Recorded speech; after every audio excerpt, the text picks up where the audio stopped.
Kemenkeu siapkan 266 triliun untuk gaji PNS 2022. Kementerian Keuangan menyiapkan senilai 266,41 triliun untuk pembayaran gaji dan tunjangan kinerja pegawai negeri sipil atau PNS. Alokasi anggaran tersebut masuk dalam Rancangan Anggaran Pendapatan dan Belanja Negara (RAPBN) 2022. Hal tersebut tercantum dalam buku nota keuangan 2022. Pada tahun 2022, anggaran untuk belanja pegawai dialokasikan sebesar 266,413 miliar.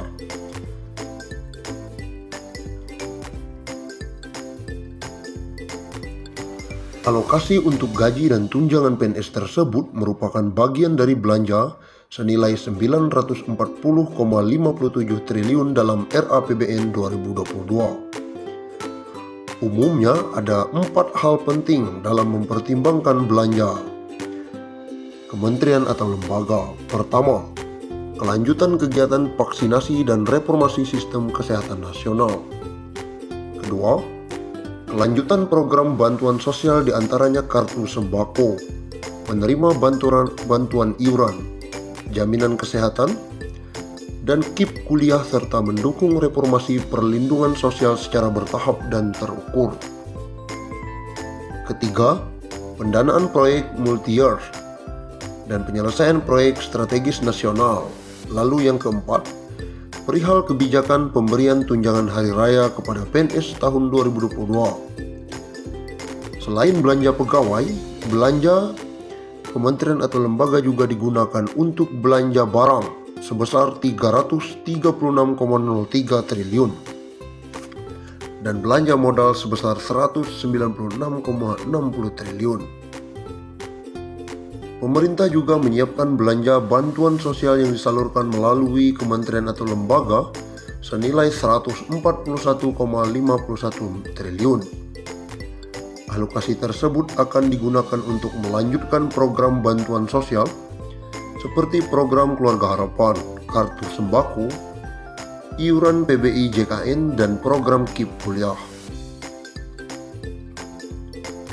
Pemerintah juga akan melakukan program Indonesia Pintar, bantuan asistensi lanjut usia, bantuan disabilitas, serta bansos penanggulangan bencana.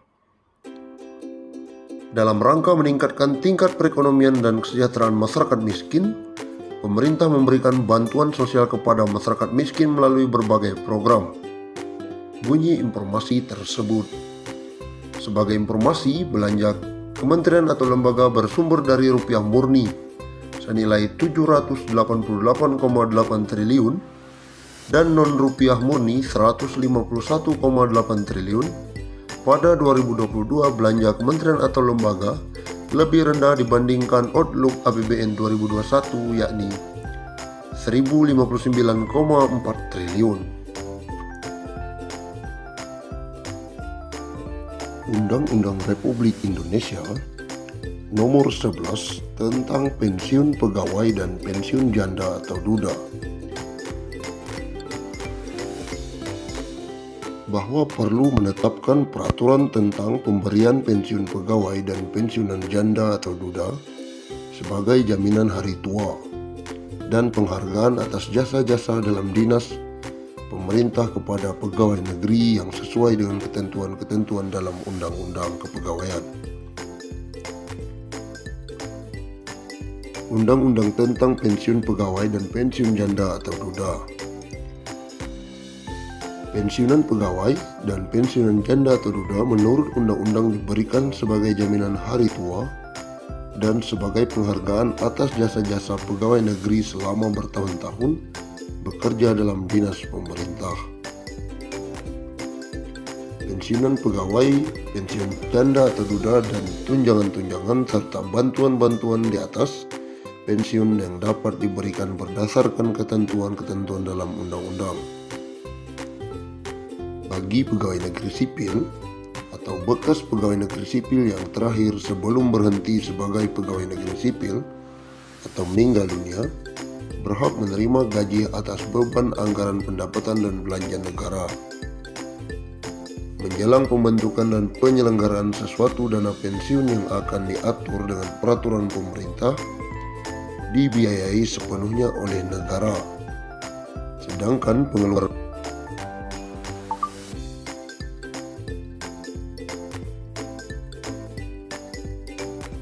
akan diatur dengan peraturan pemerintah dan dibiayai sepenuhnya oleh negara.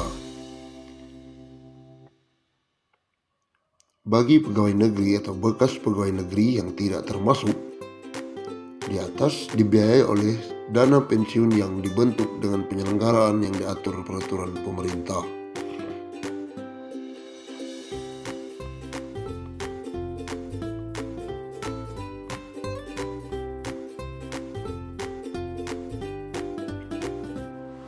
Undang-undang ini diadakan sebagai pelaksanaan ketentuan dalam pasal 19 Undang-Undang Pokok Kepegawaian yang menentukan bahwa jaminan hari tua pegawai negeri yang diantara lain berupa pensiun bagi pegawai negeri sendiri dan pensiun janda atau duda harus diatur undang-undang mengingat keadaan penghidupan masyarakat Indonesia. Sesuai dengan ketentuan dalam Undang-Undang Pokok Kepegawaian, maka peraturan pensiun yang baru ini mempunyai sifat pokok. Pensiun diberikan sebagai jaminan hari tua, sebagai penghargaan atas jasa-jasa pegawai selama bekerja bertahun-tahun dalam dinas pemerintah. Kedua sifat dari pensiun itu telah menentukan penyatuannya dalam pasal 19 Undang-undang ini yang menentukan 3 syarat pokok untuk memperoleh hak pensiunan, yaitu telah mencapai usia sekurang-kurangnya 50 tahun, memiliki masa kerja untuk pensiun sekurang-kurangnya 20 tahun,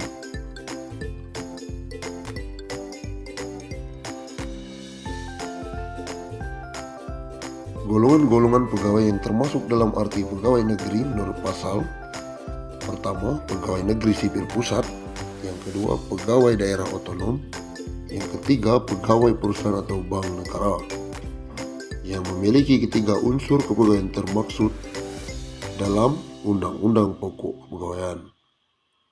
Dengan gaji terakhir yang berhak diterima dimaksudkan juga gaji menurut pangkat anumerta. Ada tunjangan juga dari pemerintah. Yang dimaksud dengan tunjangan umum dan bantuan umum ialah tunjangan